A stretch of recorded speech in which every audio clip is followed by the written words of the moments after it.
YouTubers, it is your boy Deluxe Man up here to give you a follow-up review of NXT Takeover Brooklyn. I did a review of this with Luna Carva, and it wasn't received very well for, other reasons, but it is what it is. This is just me giving my exact same opinions on the exact same show from that review, but just by myself. And, I mean, if you've seen the show, guys, you kind of already know how I feel about it. It was one of the best shows I've seen this year. I gave it an A. It deserves an A. Fantastic show from top to bottom. I would happily watch it again. If I was judging it based off of, that's how you know I'm from Texas. Based off of Dave Meltzer's star ratings, everything's above 3 stars. And we have a 5-star match that I believe deserves to be a 5-star match. Sasha Banks versus Bayley is a 5-star match. That match was awesome from top to bottom, from beginning to finish. Even the aftermath was great. To me, and I can just talk about the match now, I honestly believe Sasha Banks might be one of the best wrestlers, not just female wrestlers, one of the best wrestlers in WWE, period. She is amazing. I loved her dive she did, paying homage to Rey Mysterio, where she did that front flip over the referee and then landed on Bayley on the outside. That was awesome. The psychology of that match was off the charts. You had the psychology of, Bayley going in with this Sami Zayn kind of underdog feel, where they call her the ultimate underdog, which I don't like because it reminds me of Daniel Bryan. She needs her own kind of personality, her own kind of persona. But, she went in there with an underdog feel because she lost ever since her, championship match last year, a year ago. She's lost pretty much all her matches. And she had that big road to redemption about a month ago, came back from that injury, and she fights Sasha Banks, who's been telling her she's nothing. She will never meet up to her. And, with her being as good as she is, you kind of believed it. But, man, they went out there and had one of the best matches I've seen, period. Period. Not just a good female wrestling match. It was a great match, period. Definitely a match of the year candidate. Bayley won in epic fashion. The crowd received her. That crowd jumped to their feet when Bayley hit that poison Rana, reverse Hurricane off the top rope, and then hit the belly to belly and beat her 1, 2, 3. I did it. I marked out. One of the things that I will praise NXT Takeover Brooklyn for, it made me feel like a fan. And those of you who just watched my SummerSlam review, you will know that. SummerSlam didn't give me that feeling, because usually I like to critique shows and analyze them. I did that with SummerSlam. I didn't want to do it with NXT. I didn't need to do it with NXT. They gave me a good show. And that's what I want, guys. Ultimately, I want a TV show, or a wrestling show, but a TV show as well, that makes me feel like a fan. You know what I'm saying? Something I can just sit back, kick back, and watch and enjoy myself. Thank you, NXT, for doing that for me. And their NXT specials consistently give that to me. I don't have to cry to NXT to give me good shows. They just give it to me. They just consistently give it to me.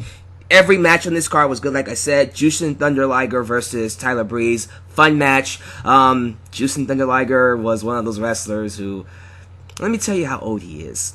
He was on the very first WCW Monday Nitro, and he opened up that show in the very first match against Brian Pillman. That was 20 years ago, 1995. He is that old. But this man can still go. My only issue with this match is a small nitpick. I want it more high-flying. That's my only issue. Love the surfboards. Love Tyler Breeze. One of the most underrated talents on not just NXT, but in WWE. That's just my opinion. On the main roster. Not the main roster, but on the roster, period. One of the most underrated talents. And I'm fine with Jushin winning this match. I feel like it's his first match in WWE. Why lose?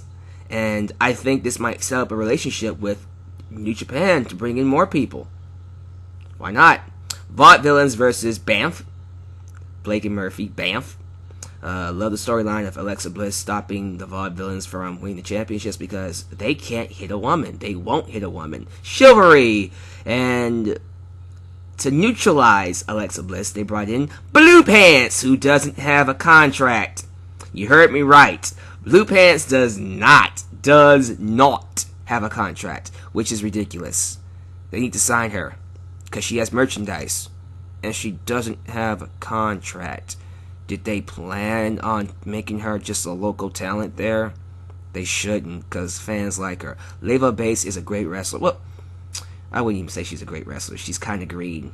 But I feel like she has the potential to be a really good wrestler. So definitely sign her soon. Very good tag match. No issues whatsoever. I like the Vaudevillians.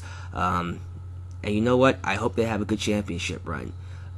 They won the tag team championships here. I hope they do well.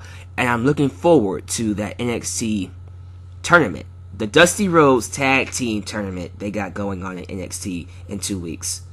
With new tag teams and current tag teams fighting for a chance for the NXT championships at the next NXT Takeover.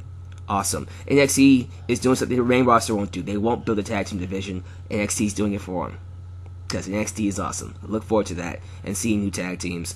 I like seeing Apollo Crews versus Ty Dillinger. First off, Ty Dillinger is awesome.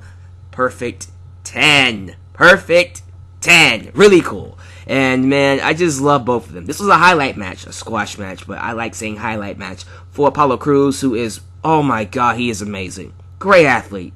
Great pure athlete. He is Bobby Lashley done right. And he's extremely likable. He has that Bayley, Sami Zayn kind of aura to him where you just look at him and go, I like you. You're awesome. I just like you. But as good as he is, Ty Dillinger, I think, is just as good. I think that guy is he's not going to be as respected as Apollo Crews is, but Ty Dillinger is a great talent, and he needs more spotlight. He is awesome. I love this Perfect 10 gimmick.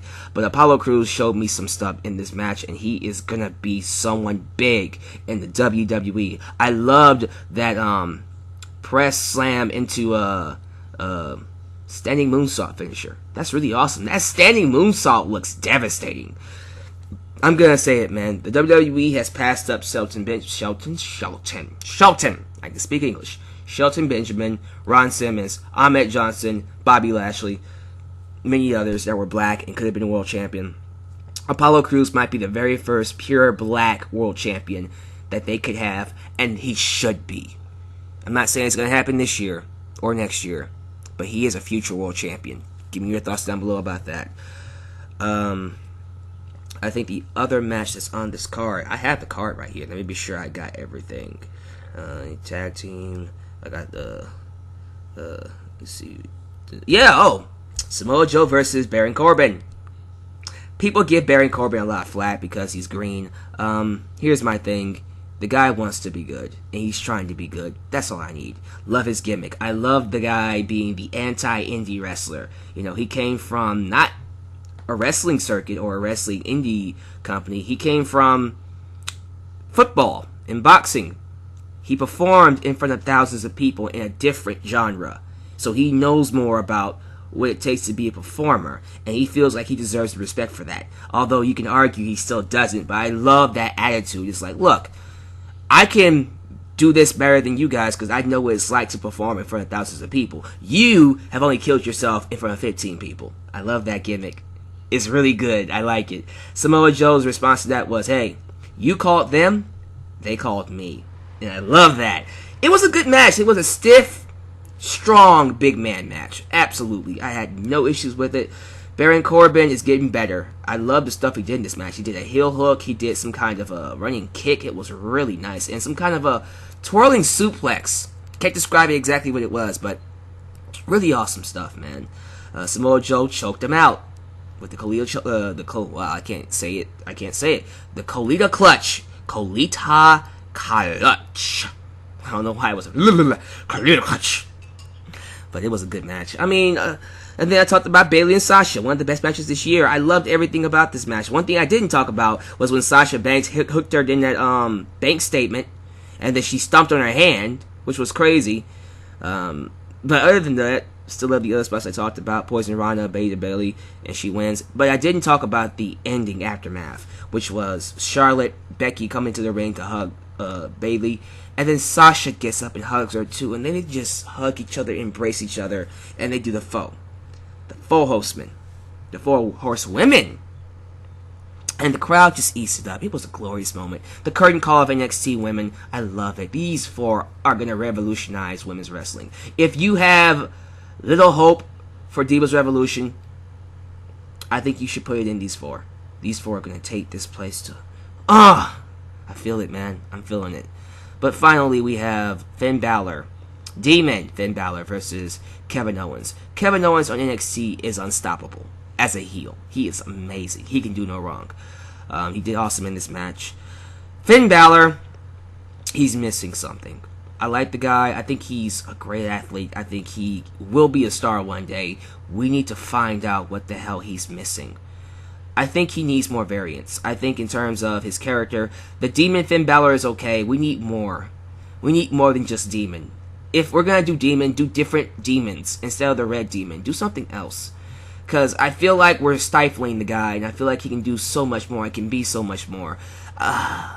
He's missing something. He's missing something. He doesn't have it all yet. It's one piece of that puzzle that if he had it, he would be awesome.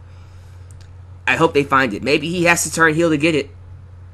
Maybe he will. And if that's the case, okay, let's go for it. But I love his aggression. I love his look. I love his in-ring action. His promo skills can use some work, which will come over time. Just give him something to work with.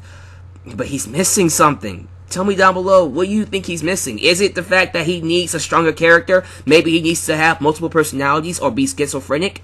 You know, trade off between a good person and have an evil side? Be a tweener? You know, Two-Face even? Tell me, maybe he should bring in different kind of face paints or body paints. Joker, Terminator, you guys name it. What does he need? What do you think he needs? What is he missing? But the match was great. Love the match. No issues at all with this match. I wouldn't say it was better than the women's match. It wasn't, but it was still very good. Love the coup de grace off the ladder. Love some really just crazy spots. I can't describe it very well, guys. They did it very old school at first. They had a wrestling match before they went after the ladders. But once they got those ladders, it was a car wreck match. They just killed each other. One thing I will nitpick is the fact that I know the whole idea is that when Finn Balor is the demon, he's unbeatable. You can't beat him. I still don't like him taking the apron powerbomb and just getting right back up afterwards. I didn't like that. Because that move put out Sami Zayn, Neville, and John Cena for at least a couple of weeks. It put out Sami Zayn for months. And he just takes it and gets right back up. I